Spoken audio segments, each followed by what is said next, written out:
Selamat datang kembali sahabat-sahabat penggemar catur di channel Wong Catur. Semoga semuanya sehat selalu. Kali ini kita akan sama-sama membahas permainan spektakuler dari Judith Polgar yang sering diakui sebagai pecatur wanita terbaik sepanjang masa ketika berhadapan dengan mantan juara dunia yaitu Viswanathan Anand di tahun 1999. Di partai ini kita akan melihat rangkaian langkah-langkah luar biasa dari Judith Polgar yang membuat sang mantan juara dunia Vishy Anand terpaksa menyerah. Bagaimana serunya permainan kali ini? Mari sama-sama kita bahas ala Wong Catur. Di partai kali ini, Judith Polgar memegang buah putih sedangkan Vishy Anand memegang buah hitam. Judith memulai permainan dengan pion E4 dan dibalas Anand dengan pion C5. Putih mengembangkan kuda F3 dan dijawab Anand dengan pion D6. Judith mendorong pion D4 mengajak pertukaran. Penawaran diterima oleh Vishy Anand dan pion kali pion lalu dijawab dengan kuda kali pion. Anand lalu kuda F6 memberi ancaman pada pion pusat E4. Judith Polgar mempertahankan dengan kuda C3. Sejauh ini semua masih terlihat lazim dan wajar. Vishy Anand lalu pion A6 untuk mencegah gajah atau kuda putih bermanuver di petak B5, sekaligus bisa untuk mendorong pion B5 di langkah selanjutnya. Judith lalu mengeluarkan gajah gelapnya ke petak E3. Anand menjawab dengan pion E6. Judith Polgar lalu bermain agresif dengan pion G4. Tentu saja ini membuka kemungkinan mengancam kuda milik hitam dengan dorongan selanjutnya pion ke G5. Sebenarnya ini adalah langkah yang kurang lazim, karena gajah terang milik putih belum berkembang dan raja masih berada di tengah baris satu. Tapi jangan dulu salah, karena yang mengambil langkah tak lazim ini adalah seorang Judith Polgar yang legendaris. Vishy Anand membalas dengan respon paling umum yaitu mendorong pion maju ke E5 sekaligus menambah tekanan pada pion G4. Judith melompatkan kudanya ke F5 dan lagi-lagi Vishy Anand menjawab dengan respon paling umum yaitu menyerang kuda dengan pion ke G6. Judith Polgar membalas dengan pion ke G5 berbalik menyerang kuda milik hitam. Vishy Anand pion kali kuda. Anda pasti menduga Judith Polgar akan memukul balik kuda hitam. Ya, saya juga. Tapi Judith Polgar mengambil langkah pion kali pion, sebuah langkah yang sangat berani. Dan anehnya juga, Vishy Anand membiarkan kudanya dan memilih pion ke D5. Kenapa demikian? Mari sejenak kita analisa bersama-sama. Jika di titik ini kuda hitam mundur ke D7, maka putih bisa menteri ke H5. Misal lanjutannya pion D5, putih bisa menjalankan rokade sayap menteri. Hitam pion D4 menggarpu gajah dan kuda. Putih bisa membalas dengan gajah terang ke C4 menyerang pion F7. Menteri hitam ke E2 dan putih bisa menjawab dengan kuda ke D5 mengancam menteri. Posisi ini akan membuat hitam tertekan dalam beberapa langkah ke depan. Oke, kita kembali ke permainan aslinya. Setelah hitam pion ke D5, ada kemungkinan langkah berikutnya pion tersebut terus maju ke D4 menggarpu gajah dan kuda. Tapi sang pecatur wanita terbaik sepanjang masa ini membuat kejutan lagi. Ancaman pion diabaikan dan memilih mengeluarkan menterinya ke F3. Vishy Anand benar-benar mendorong pion ke D4 dan Judith Polgar menjawab dengan melakukan rokade sayap menteri. Dan tentu saja memaku pion terhadap menteri hitam. Vishy Anand lalu kuda B ke D7 agar ancaman garpu tetap terjaga. Mari kita jeda lagi sejenak. Jika di titik ini putih pion kali kuda, maka hitam pion kali kuda dengan ancaman berikutnya di pion B2. Jika misal putih merespon dengan pion B3, maka akan banyak titik lemah milik putih terutama di petak-petak gelap, yang bisa dieksploitasi oleh menteri dan gajah gelap milik hitam. Di permainan aslinya, putih memundurkan gajahnya ke D2. Selanjutnya, hitam pion kali kuda dan dijawab gajah kali pion. Di titik ini, putih telah kehilangan sepasang kudanya sedangkan perwira hitam masih utuh. Tonton terus karena kita akan melihat bagaimana jeniusnya Judith Polgar membalikkan keadaan ini. Vishy Anand lalu gajah ke G7 dan Judith benteng ke G1. Seperti sama-sama kita lihat, kuda hitam di F6 masih terancam.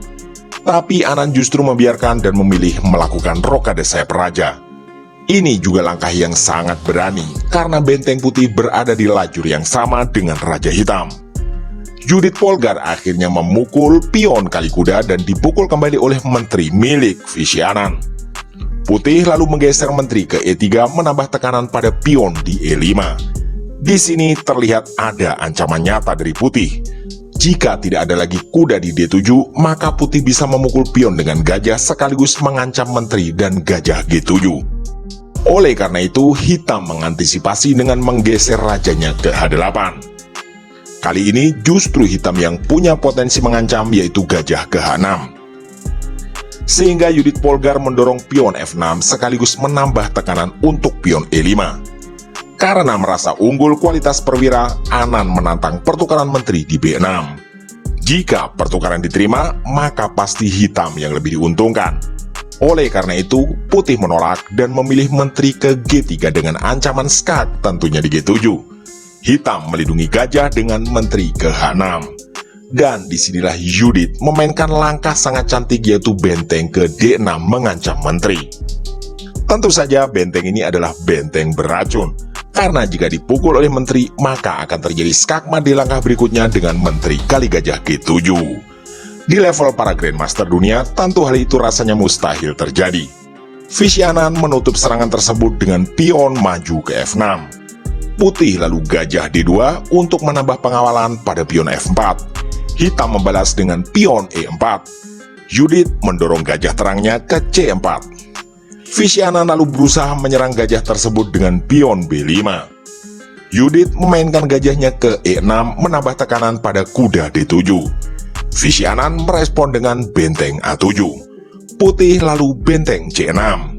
Hitam pion A5. Putih gajah E3 menyerang benteng. Dan hitam menyelamatkan bentengnya ke petak B7. Putih menjawab dengan gajah terang ke D5.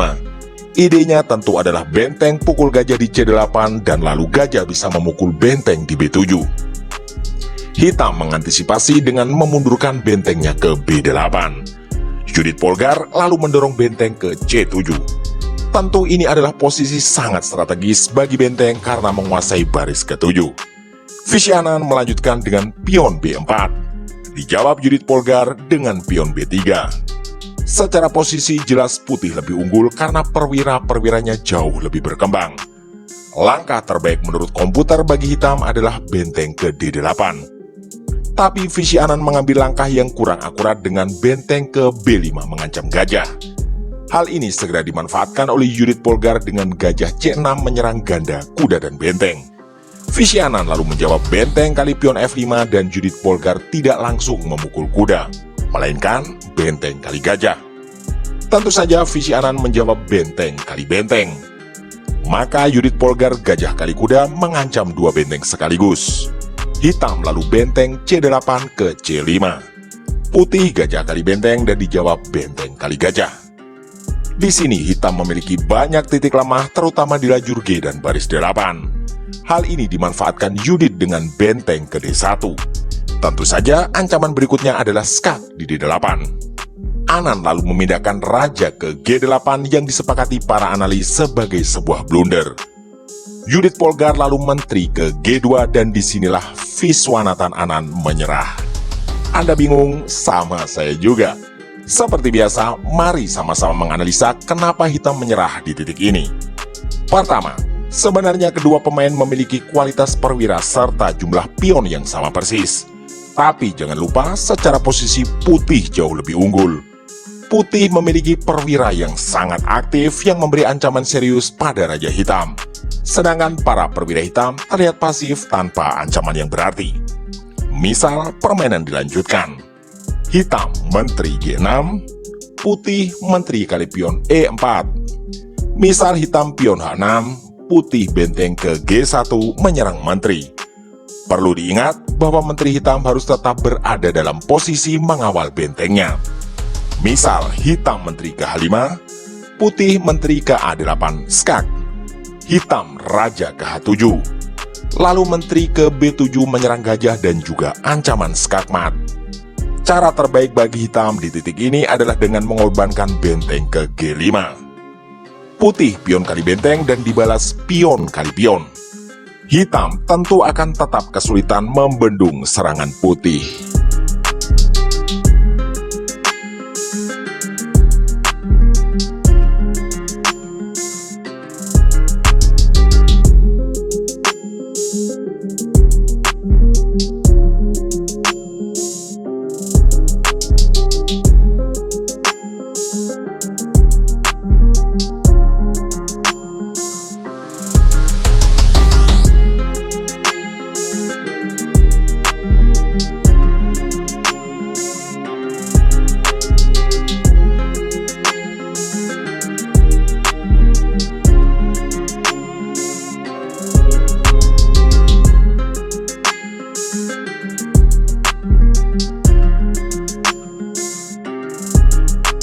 Baiklah para sahabat pecinta catur, demikianlah video permainan cantik dari Judith Polgar ketika mengalahkan mantan juara dunia asal India Viswanathan Anand.